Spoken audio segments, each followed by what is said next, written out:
for the Navi game versus Koi. We're going to Lotus. We're going map to...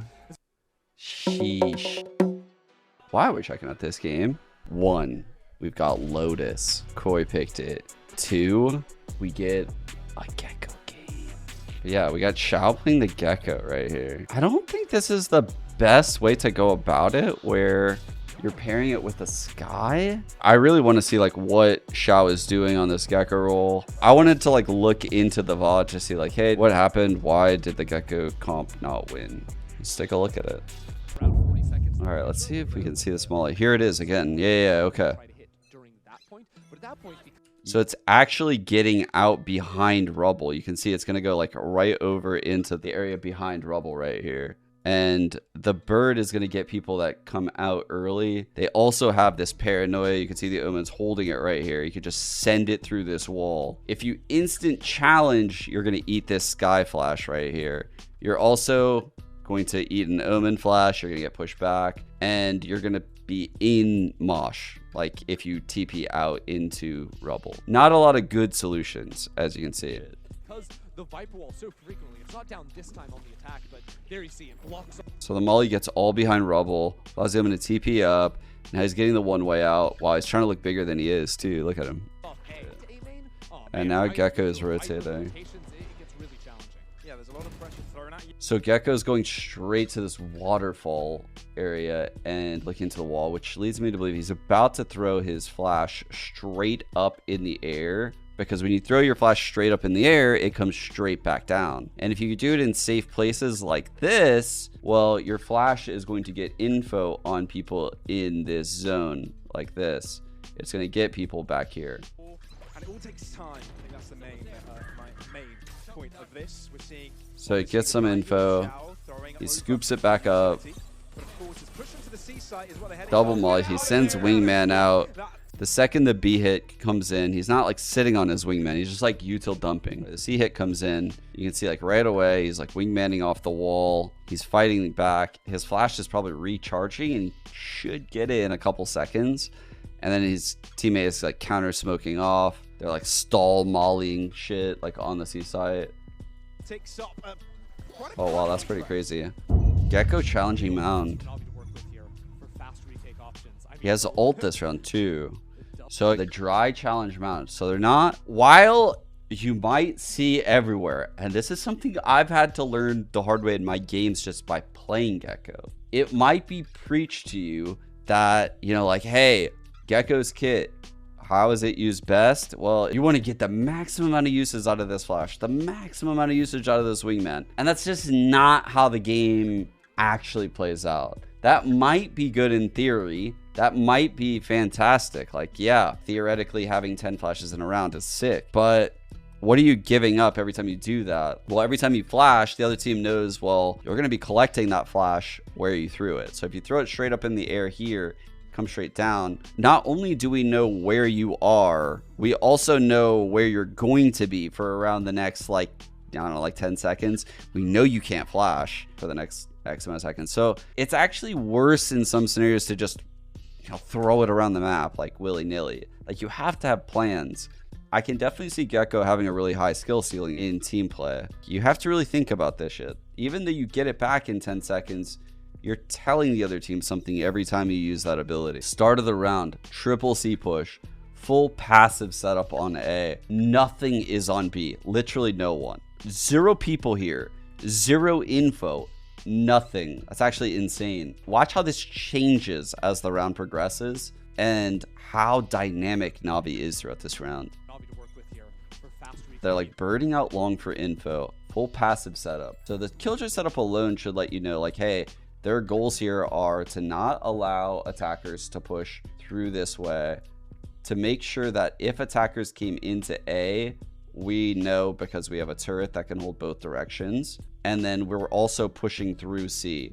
If you did something really, really, really fast towards the C side, like you ran it down C, or you contact walked C and then you like used any ability, well, what could these 3 do? Well, the paranoia coming through that door alone is enough to terrify you, I feel like. Then you could potentially Gekko molly this back wall. You could flash. You could send him in a defuse. These two could split through this way. And your retake is actually really insane. Because the other team would not be aware that this is happening until it was too late. Like, this is a super powerful setup, I think, that Navi is in.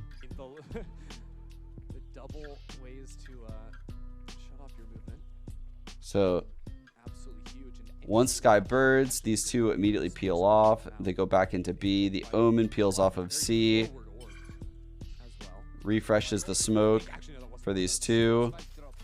As this smoke fades, this Sova starts to drone. They realize, hey, the Sova got orbed. The Sova's droning. So the Viper orbs. The Viper opens the door. The Gekko ults, clears this all out, and tries to come back so that way he could potentially get it again. But it's just not going to happen. Things are even. 4v4, 50 seconds, and Koi still haven't changed their position. Oh, the ult. Damn. Clear around then. Such a good clear. They know the backside is for the taking, and the rest of the team can move So on. he throws his flash up in the air for info. Doesn't get anything though. Kind of false info there. Big kill by Shao. That's that util dump again. So he wingmans. Capitalizes off of them killing wingman. Don't fuck with little bro. Down numbers, you must fight forward. That's the teleport from Stark, so to try and find something. Down with numbers. But they find themselves good positions. Lockdown and response. This is tough. It's not even pardon for long. They need to take the fight. What a round. That's two, but he's out in the open. Does not expect Zipan there. That's a huge round by Shao. I'm pretty sure this is the round we're going to get to see this ult used at the A site right now off barrier. And this kind of goes into it being busted that you can use the ult twice in a round. Check this shit out. Going with this base 4 setup, right? Like, they're down to brawl at this A site. It's a similar opening vibe, right? You got the paranoia coming out of the Omen, probably the Skybird coming in around this corner. Viper, Angel's gonna bust down this little door and end up on the slant wall as well. And they're just gonna try to counter util everything you would like doing on an A hit. Normally they would Gekko molly this, but obviously he's ulting this round. The Viper can also molly that same thing. Paranoia's coming in, TP, all that stuff. But check out the ult play. This is what I want to draw attention to. So so ridiculous looking. So the ult comes in with all these flashes, and once he clears this, he goes and just takes it back. Like, that just seems so crazy. That is so much value that he just gets for free. For free. If you come out long, he might detain like 3 of you. But if you don't come out long, it's like nothing ever happened. And he just has his ult again. You basically are like, all right, I'm going to use it off barrier. I'm just going to use it this round. And I'm going to go clear. And if you're not here, I'm not going to send it. No, like, I'm not going to take it and like leave it over here. No, I'm gonna like come back.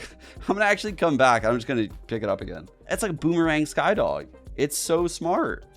So now he's going back over towards the BC link. He has full kit still. Ult, flash, wingman, molly. So CNED gets the pick out long. So he's jump spotting. The Omen ult for info, immediately sent back. He aftershock into heaven and the smoke heaven. So right away, this is feeling like a B hit.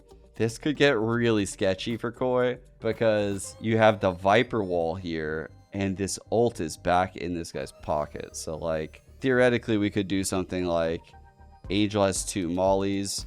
You can molly off of this wall into this plant spot while your Gekko is ulting out of heaven. If you time it correctly on the retake and like these people were coming with you, the attacker should stand no chance, right? But there's things that can happen too, like a Sova could technically ult the Gekko's body. I've had shit like this happen to me. I've had Brim's ult me. I've had all kind of stuff, like Omen's TP behind me with their ult. There are counters when you're in the Gekko ult. He's got an ult. Oh, I thought the caster's curse wrong. Oh, there it is. Little Sharkman's out. Right through my bones there. So it doesn't hit them though. You see no one's detained right now, so they broke it. They managed to break it. Thank goodness for them, because it's definitely getting 2 to 3 of them. All right. So Mosh into that door to clear out all of close door. We have, you know, the same wingman lineup, right? He can just line it up right through the smoke. This is the gap. He's aiming directly at default right now to send him in. Meanwhile, they're opening the door. They're popping seekers. There's so much pressure coming through the door. The Omen is probably could paranoia this just to let the wingman get in, because you also have the Viper wall, which is blocking heaven lines. It's blocking the stairs lines. So the one thing that can really kill the wingman if all these things happen is someone in this line right here. So I'm curious what they're going to do right now from this moment to stop this line. Maybe the Viper just enters the site. It's a dizzy. That's what they do. Literally almost everything else is accounted for right now with the Seekers, with the Omen. The Omen can literally play off of everything. He might not even need to use the Paranoia. He probably literally just has it out like the Kamehameha stance and ready to throw that shit. Like the Omen doesn't even need to use the Paranoia. Just enters out, pockets it. One way on that box. It's a crazy good take. Wingman is shining here. He's a 6-player Navi. Can the rest of the team follow it up here? Look how far he's pushing. Seen it. Oh, he's able to strafe away from that, but no running away from Dude. Zipan into the fight, but no, the look at the lockdown has to run. Oh. Watford is detained, which means it's a 2v3 fight for a while. And will Navi be able to take advantage of this? Zipan might as well do that. Shadows delivering. Smoke. He's defusing. No way. It's defused halfway, but they take the fight in the retakes, bro. Koi's retakes this game. What a game this was.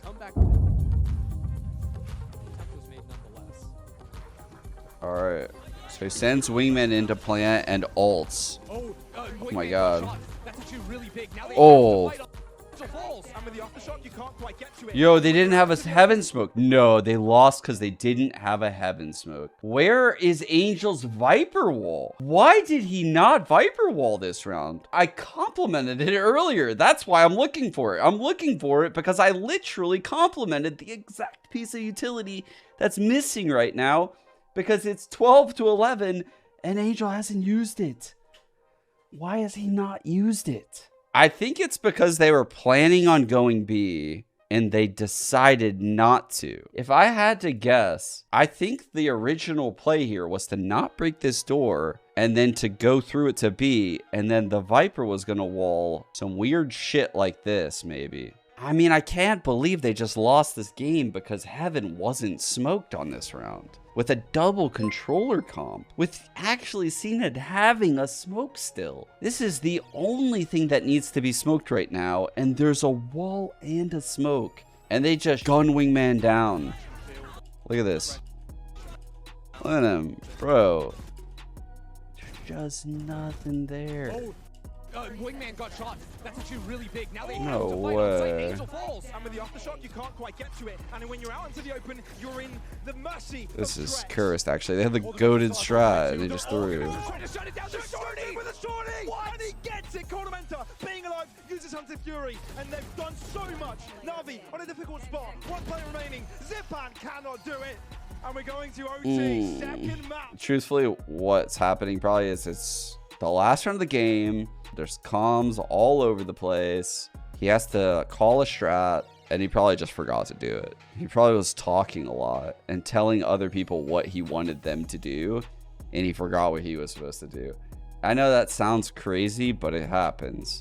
We got the early breach flash getting lined up right now from Shadows. This is what we've seen them do before. I wonder if we get the full out brawl. Playing inside the smoke, Holy. Instead of doing like the lineup that's like a slow take, he's just gonna line it up off barrier. It reduced the amount of time. Yeah, this is nice. So Skybird, Jesus, the Raze is satcheling out into this peak. This Omen is TPing across. We have the Molly obviously coming in from Mosh. We're gonna also see Dizzy come out into the field. This round is gonna get fucking wild. The Breach Flash coming through. The Sova Darts coming into the back wall. The Fault Line's about to happen too. This round is going to be insane in about 2 seconds. What is about to happen? Koi had to work with here. Heavy play for control. Seen at almost a risk of falling. What is going on? Trouble, still falling back. 3 players. Send it all, everyone. Get rid of all the util. Holy shit, that was so much util. This is insanity. For anyone to call all of the things that happened here would take them about a minute. Satchel, flash, orb, molly, dart, bird, TP, Koi had to work with here. Heavy play for control. paranoia, set, paint shells, aftershock. Seen at Dizzy. What is going on, bro? Everyone's revealed. Dog. Bro. There is so much util. It hurts my head. taking it into the ice site comfortably. They've spotted out Wolfen. They know the location of one now. Okay, this is it from this moment on. All right, we're about to go map 3, guys. We finally done it. The Gekko's getting it a win. The devs are so happy in the back room.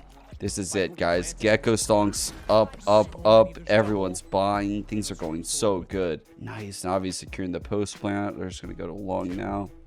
They're not even throwing. This is so sick. Terrible news, actually, for Koi. Because, unfortunately, for Starkso, his smoke here... Oh, there's a gap. Look at this. You don't want that. That is not good. It's gotta have to be a hero play here. There's nothing else that would get them out of this position. Look at this.